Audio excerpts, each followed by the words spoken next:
Imagine the late afternoon sun casting long shadows across a quiet field in rural East Germany. Rows of golden wheat gently swaying in the breeze, the hum of distant machinery, and a single figure jogging steadily along a narrow dirt track. His feet stir up dust that glitters in the fading light. That figure is young Waldemar Cierpinski, brimming with promise but carrying the weight of history, identity, and expectation. His breath is slow and deliberate, the rhythm of each inhale and exhale echoing the gentle pulse of the countryside around him. The camera pans in. His brow glistens, his eyes are fixed ahead, not on what lies at the finish line, but on the road itself, on each step, on simply continuing. In that moment, you sense that the race he's running isn't just about distance, it's about transformation, an inner journey from a small village to the global stage of the Olympic Games. From the unassuming home of Neugattersleben to the roar of Olympic stadiums, the story of Waldemar Cierpinski unfolds like a great odyssey, a narrative of unlikely victories, ceaseless training, quiet perseverance, and the hunger to defy the odds. We will dive into the world behind the gold medals.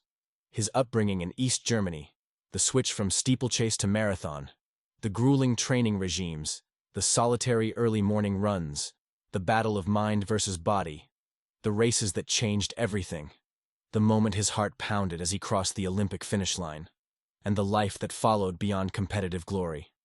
In this story, you will hear about his lifestyle, what he ate, how he slept, how he carried himself when no one was watching.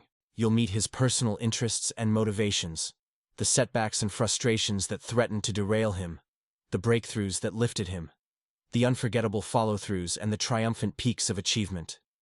You'll sense the roar of the crowd, the tension of the final kilometers, the inner voice whispering, "Just one more step."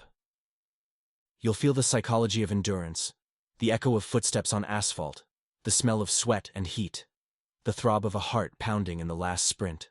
We'll also explore the context, the political backdrop of East Germany, the pressures, the systems, the ambition, how all of it played into his journey.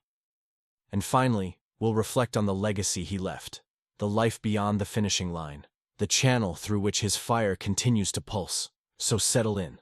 Let the sound of footsteps, the hush of the early morning, the crescendo of Olympic cheers wash over you. Let the story of Waldemar Cierpinski carry you beyond the ordinary, into a realm of discipline, spirit, and endurance. Because this is more than running. It's a metaphor for life, for pushing past limits, for becoming more than what you think you are. Waldemar was born on 3 August 1950 in Neugattersleben, Saxony-Anhalt, then part of the German Democratic Republic. His parents, of Polish heritage, had resettled in East Germany after the upheavals of 1945. He grew up in a modest agricultural community, his feet often muddy, his lungs carrying the scent of hay and earth. As a child, he would wander fields behind the farm, sometimes racing older boys simply for fun, feeling the pulse of his legs, the wind across his face, the world opening out ahead of him. He was slight in stature, about 170 min tall and weighing around 59 kg later in his career. But what he lacked in size he would make up for in relentless rhythm, steely will, and a quiet focus.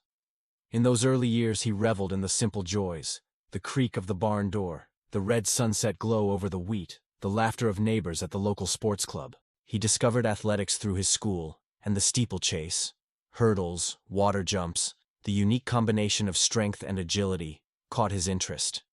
He trained locally, often at dawn, the mist still rising as his shoes pressed into damp earth. His coach saw something in him, a runner who didn't raise his arms in victory with exuberance but raised them with calm resolve. The farm fields became his training ground. The tractors stopped for a moment as he passed by. His breath kept rhythm like the metronome of purpose. By the early 1970s, Waldemar had made a name for himself in East German athletics, but not yet on the world stage. He claimed national titles in steeplechase and developed a reputation for disciplined training. Long sessions of endurance work, interval sets, hill repeats, tempo runs across the countryside.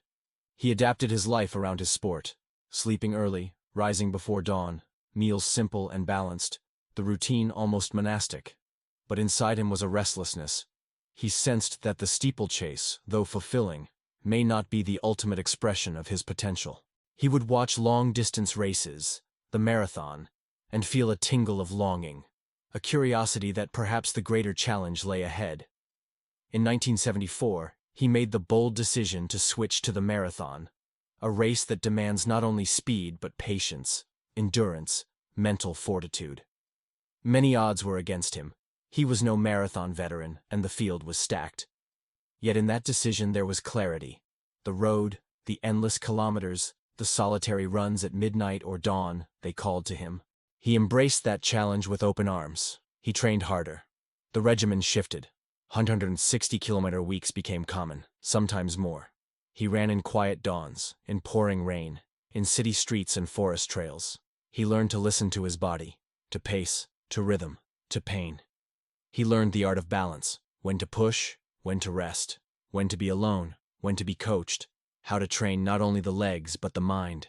When the time came for the 1976 Summer Olympics in Montreal, few expected this quiet East German athlete to cause a ripple, let alone a shock. He entered the marathon as a near unknown on the global stage, a sleeper in a field of heavyweights.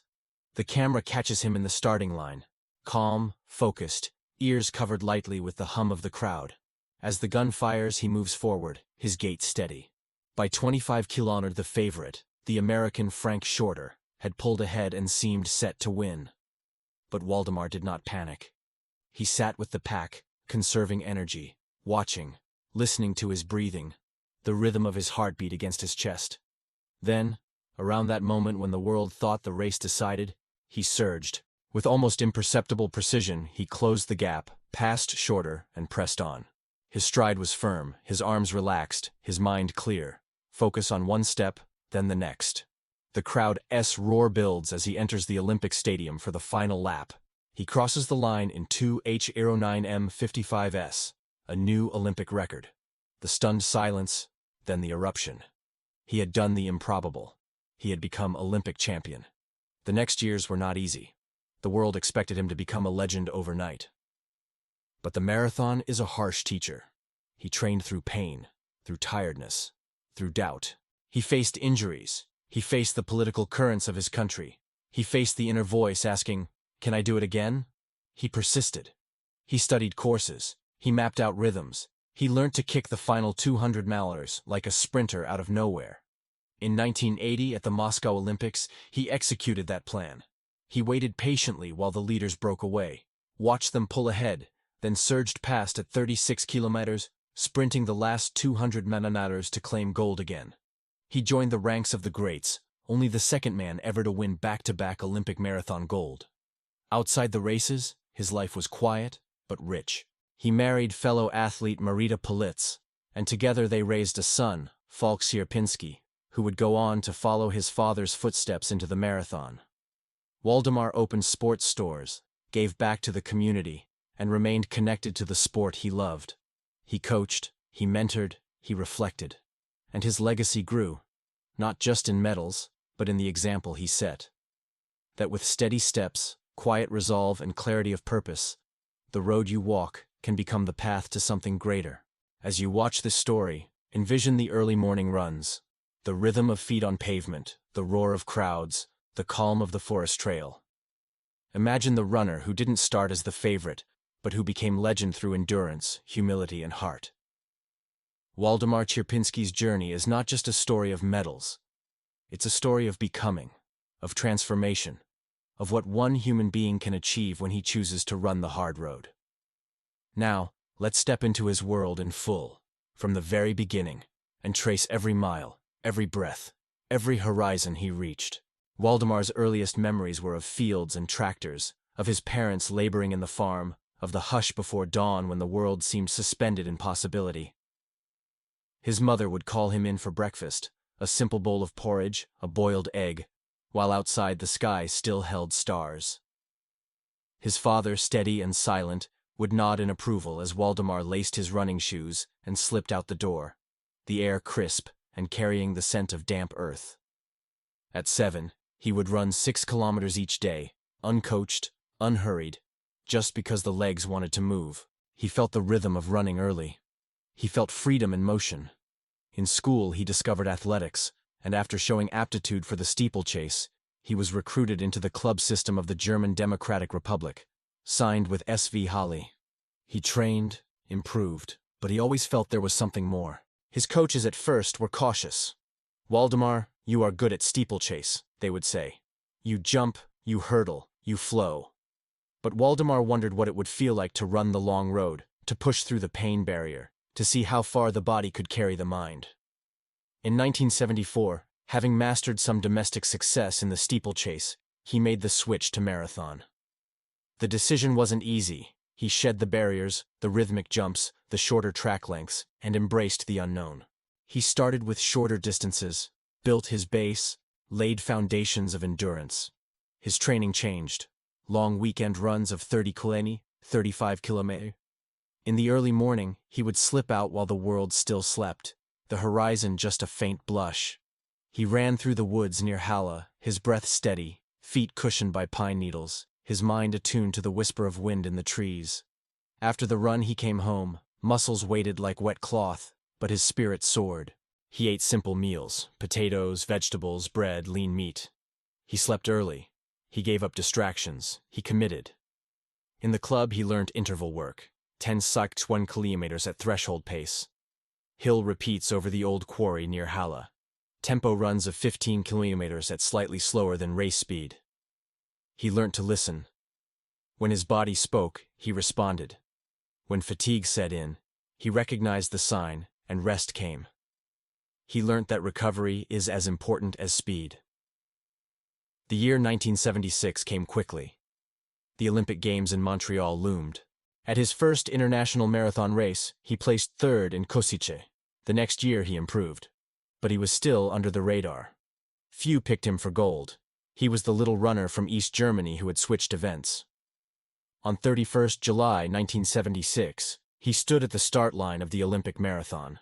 67 athletes, one starting gun, one dream. The course wound through Montreal, 3 laps of the stadium, then city streets around the Centre-ville. Rain had softened the air, the temperature about 25 degrees, the humidity high. The ground glistened with drizzle. He took off with the pack. At 10 kilometers he was comfortably in the group, making steady progress. At 15 kilometers the pace picked up, shorter and others moved ahead. By 20 kilometers the front pack had broken to 8. Waldemar still sat just behind. He knew this was the moment to choose, to surge now and burn out, or to wait and strike later. He waited. He conserved. The rhythm was still. The wind pressed softly against his face. He felt a tightening in his thighs but ignored it. He told himself, just 1 more kilometer, 1, 2, 3. Then at around 30 kilometers he made his move. He caught shorter. Their eyes met. In that split second something undeniable passed between them. Ambition met calm. He powered ahead, his stride unleashing long glides. He entered the stadium for the finish, the roar swelling. He crossed in 2:09:55, a new Olympic record. He, the underdog, the quiet runner, had won. A surge of emotion held him still for a moment. Disbelief, joy, relief. His competitors applauded. The crowd cheered. At that moment he became more than he was. The victory transformed him. Suddenly, journalists, cameras, interviews.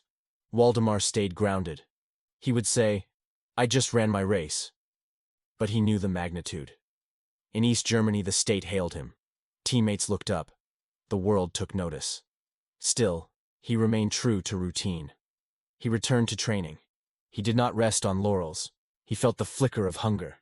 Can I do it again? He trained through 1977 and 1978. There were good races, but also disappointments. A 4th-place finish at the 1978 European Championships. He felt the sting. He ran through it. He doubled down. He woke at dawn. The countryside around Halle was his refuge. Sometimes he ran in silence. Other times he trained with a group. The throb of shoes on pavement, a drumbeat of purpose. 1980 came. The Olympics in Moscow. The politics weighed heavy. Many Western nations boycotted. Many Eastern Bloc athletes sensed the pressure. Waldemar stood at the start again. This time he was favorite. But he remained disciplined. The race began, and the early kilometers were shattered by an audacious frontrunner. Plusieurs leaders tried to break away. Waldemar held back. He knew the race is long. At 35 kilometers he accelerated. Past the leaders, the lungs burning, the legs insisting. 200 meters out, he saw the stadium entrance, the track where he would finish. He sprinted. The others faded. He crossed the line, triumphant again. Olympic gold for the second time. He became one of only 2 men in history to win 2 Olympic marathon golds. His heart lifted, his fists raised. The crowd's roar echoed. He had done it. The road that began in a small village had led him to gold twice. After Moscow, the world moved on. Training continued, but the political tides shifted. In 1983, he earned bronze at the World Championships. Another reminder of stepping up, of staying relevant. But then, 1984 came, and with it the boycott that prevented him from seeking a 3rd Olympic title. He retired in 1984. He hung up his competitive spikes, but the running in his soul never ended. He opened sports shops in Halle and Quedlinburg. He coached. He mentored younger runners. He remained connected to athletics. He married Marita Politz, a former 800 m runner. Their son, Falk, became a marathon runner too. In quiet moments, Waldemar would recall his early runs, the silent countryside, the thrill of the Olympic Stadium. He would tell his mentees, "You must enjoy each mile. The race is not only what happens at the finish, it is every step." His training style, long runs, tempo, hill work, perfect recovery, became a model for distance runners. He valued consistency over spectacular bursts, patience over panic. When others sprinted, he remembered that the final kilometer is not won there alone, but in the accumulation of uncounted kilometers in dawn light, in tired legs, in quiet fields. He knew that the body does what the mind allows. He knew that the will to continue when the lungs burn, when the legs ache, when the mind whispers stop. That is what separates the good from the great. There were darker whispers too. After German reunification, documents of the former East German sports system surfaced. Records of state-sponsored programs and the use of performance-enhancing substances. Some sources claim Waldemar was implicated. He has denied wrongdoing. The matter remains contested. He never allowed that controversy to define him publicly. For him, the road was still there, and the story he told was of running, of endurance, of self-belief, of stepping into the unknown. He preferred to focus on what he could control: his stride, his passion, his purpose. Beyond medals and controversies, his greatest achievement may have been the way he carried himself. He showed that a quiet runner from a little village can stand on the top of the world if he is willing to put in the work, to believe, to endure. He showed that the marathon is not just a race. It is life, measured not in seconds but in the steady turning of wheels, of legs, of time itself. Imagine again the dusk of his final competitive run, the track winding, the feet heavy, the heart full. He crosses the line, the crowd applauds, he breathes deep. And in that breath is the story of years, the early runs in mist, the struggles, the quiet nights, the roar of victory. He walks away, not as someone done with the journey, but as someone transformed by it. For us, what can we take from his story? That success often comes to those who are not the loud favorites, but the quiet believers. That discipline, day after day, step after step, builds the foundation of greatness. That the road ahead may stretch long, but if you keep moving, you will arrive. That the final sprint is glorious, but it is earned by the miles walked in silence. So to you, watching this, remember, every morning you choose to begin, every time you rise when the body says rest, every time you lace up your shoes and step out into the dawn, you are writing your own marathon. The finish line matters, but so does the road. Walk it, run it, believe in yourself. Thank you for joining me on this journey through the life of Waldemar Cierpinski. If his story inspired you, remember to like this video, share it with your friends, and subscribe to Behind the Medal for more incredible stories of athletes who have run beyond the ordinary. Until next time, keep moving forward, keep chasing your road, and never forget that every step matters.